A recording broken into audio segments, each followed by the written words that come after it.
apparently. Inomine Madrides and Felices Spiritus Sancti Sono Lana Santa No Sono He was doing really well, but, you know, there was something wrong. Every time he bit the Dark pit bull, Lord. he would shake his head. And obviously the pit bull didn't taste well, so he took the time to start backing away from said pit bulls to not get this nasty ass blood in his mouth. He got backed into a corner. It was then that we noticed that the people running the dog fight weren't exactly people, as you could say. They started to go after him with cattle prod, which this said wolf, Saru, did not take kindly to.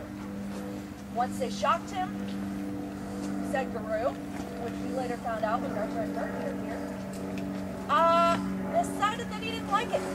And he said, tore him apart. Arms flying, head flying, legs flying. People started screaming and running. It was bad.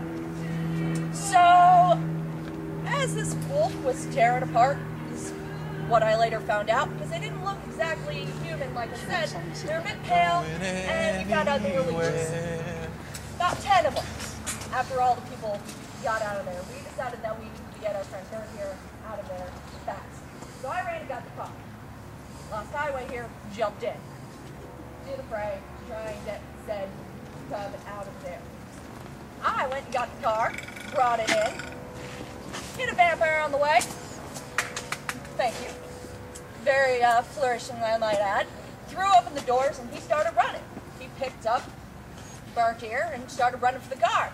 Managed to get to the car, throw Bert here in, and get friggin' scratched the hell down his back by one of the leeches. So Lost Highway took his handy Swiss Army knife. Wrench. Has a Swiss Army spear in it. It's really awesome. Turned it into, what is that thing called again? Spanner. Giant fucking wrench. Yeah. Huge thing.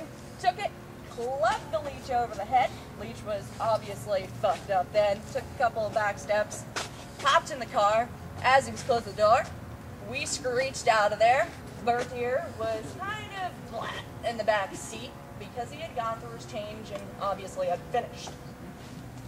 So we found out that there was steps around here. Obviously you're all set. Brought him here, introduced ourselves, and brought you the cop. And that's the thing.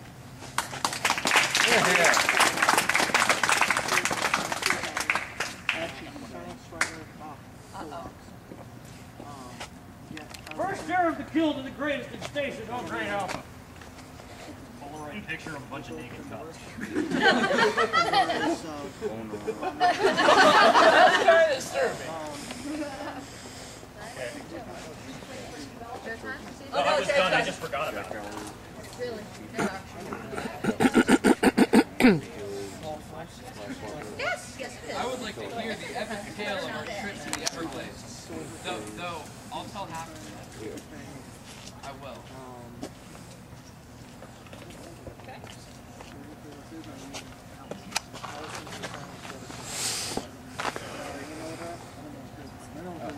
She said you had all that. You lost it. Character name is Half Moon, and her email address. Okay, I should have the email address in here. No, I've got her email address. Okay. Yeah, I was gonna say. No, I have her email address. I don't remember what the red phone is. Just a city girl.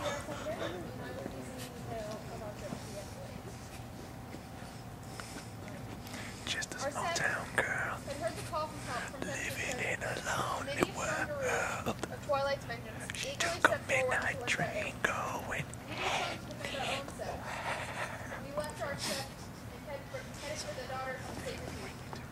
My phone tonight tells the beginning of the tale of the hero's journey without abuse. After many hours of travel, we arrived at our destination. While the men waited and prepared for the battle, we knew it was coming. The women were invited forward and received a blessing from Panther. Speaking to each of us, Panther gave us strength to do what was required, to protect the wild, to prevent it from being exploited. Honesty was not shied away from, and although honor and the glorious day to die was promised, so too was the death of some of our members. After being so blessed, we We rejoined the men and turned to hear Themis' treasure speak. She told us of what to expect. The fountain is surrounded by a grove of bamboo. She told us how our members would forgotten Ichthia made his way to the fountain, and upon realizing that every stalk of bamboo that he cut down, a wild spirit was released. Rejoicing in the chaos, he continued to cut, wantonly releasing spirits. Among those spirits released were those of 3 giants, one of stone, one with a single eye, and one that would be mistaken and strange. Among others, we plan to face these creatures of the wild. It would be this mistake of wanton wild spirit release that we would work to rectify. But be warned, Themis said. In order to do so, we cannot be hesitant. Our teeth and claws and blades must fight true and to the end. For the only way to return the spirits to their rightful place is to kill them and grant the final victory. So agreed, we prepared, and Themis' cry rang, "Prepare yourself!" And they came. The first wave appeared, a swarm of lightning bugs. But our alpha is ever ready and sent out his own call, summoning mosquito spirits, bird spirits, and even an alligator spirit to our aid. The 2 forces met. The second wave came, though, and we had to be ready. 6 Mothmen, humanoids with glittering wings and moth features came, advanced by small, glowing silver goblin creatures, beings with teeth and claws bare. The battle was upon us. I engaged in the fight with the goblin and killed him after 1 strike. But before me, the nanopaths moved together and claimed first blood on a goblin creature. One of the Mothmen fell to break the spiral's command to sit and think. Another was introduced to fire from Band-Aid. I myself moved forward and joined Thunder's judgment in his battle against one of the Mothmen. Dagna's vengeance too attacked the Mothman and single-handedly slew him. Finally, only one was left, the one that our Alpha had commanded. It was Themis' treasure's warning to us to be strong in following through that helped us push forward and return the Mothman to his rightful place. Taking a moment to regroup, we healed those that needed and set forth. Moving deeper into the Everglades, it was not long till we found the 3rd wave. Ahead of us, the battle stakes seemed higher. Scattered around the area we stood, there were other sights enough to show the power of the wild. Previously warned by Wei-Wu's vision, it was no surprise to see 4 large piles of sand piles that would age you upon touching. And it was these that Wei-Wu focused on, sending one after another to attack the 2 lion and elephant combinations that Red and Griffin's keen eye also attacked. Massive creatures whose skin was thick and tough. I and Band-Aid made for 2 large springing birds. Thunder's judgment turned to face a pack of 6 more of the goblins. There were 2 rattlesnake falcons. It was to these that Breaks the Spiral Raya moved to attack, along with Azrath, Redeems the Forsaken. The Danu pack kept their tactics firm, and together they covered the 2 cheetah deer and succeeded in their goal, despite the speed of the cheetah deer and the Danu pack being caught in quicksand. After felling one of the birds, I too turned to help Thunder's judgment, but it was too late, and despite his valiant efforts, he was lost to us.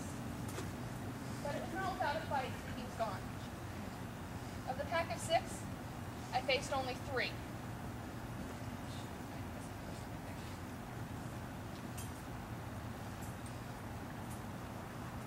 started missing? Yep. Anybody got an iPhone? I have one, but I can't get it on the interwebs here without a password for FIT. You should be able to register on